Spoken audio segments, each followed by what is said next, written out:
किसान भाइयों, आज आपको एक नए किसान से मिलाता हूं जो अधिकतर प्याज की खेती करते हैं। नमस्कार भाई साहब। नमस्कार जी। आपका पूरा नाम सर? संजय कुमार। गाँव कौन सा अपना? दूसरा हेड़ा।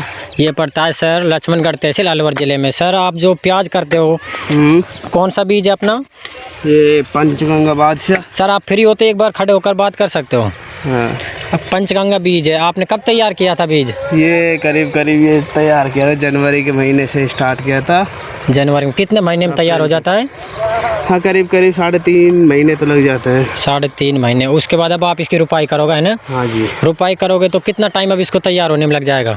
अब तो तैयार सही मान लो, करीब एक दिन भी मान लो आज ये तैयार हो जाओ। फिर इसके बाद आपको ये प्याज बनने में कितना समय लगता है लगभग? जैसे आप अब बोएंगे आप इसको तो करीब नवंबर में पड़ने लग जाती है। अब अगस्त सितंबर अक्टूबर में, मतलब 3.5-4 महीना का समथिंग टाइम लगता है ना जी।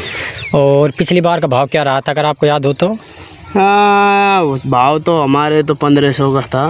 1500 का था। मतलब आपके कुंटल के हिसाब से होता है या मन के हिसाब? मन से था। 40 किलो वाला है ना आपके। चल तो आपने कितनी बचत की थी पिछली बार?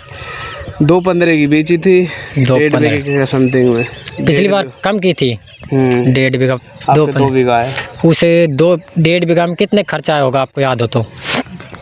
खर्चा वर्चा तो करीब मान लो करीब 70,000 रुपये समथिंग लगाई वगाई सब कुछ। हाँ, मतलब भाव कम होने कुछ मूल का था। हाँ, घर की नहीं थी पिछली बार के। आपके बार घर का बीज है, मतलब घर का बीज होता है तो थोड़ी इनकम ज़्यादा होती है क्योंकि खर्चा कम होता है ना। कम होता है। और फिर पिछली बार थोड़ा बीज का भाव भी महंगा था। अब की बार अब ज़्यादा, जैसा कि आपको अनुमान हो, अब की बार दिखाया गया है कृषि विपणन में कि अपने राजस्थान के अलवर ज़िले में प्याज पिछली बार की बजाय ज़्यादा उत्पादन है। तो भाव में कुछ फ़र्क पड़ेगा? देखो शायद लगे शायद। और जैसा कि आपको मालूम हो पिछली बार बरसात में भी बहुत ज़्यादा नुकसान हुआ, तो इसके बार कुछ अनुमान है बरसात कम ज़्यादा का?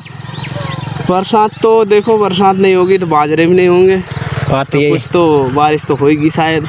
वैसे ज़्यादा बरसात होती है तो ही दिक्कत आती है इसमें, है ना? प्याज में नॉर्मल तो कोई दिक्कत नहीं होती। धन्यवाद किसान भाई आपका समय देने के लिए।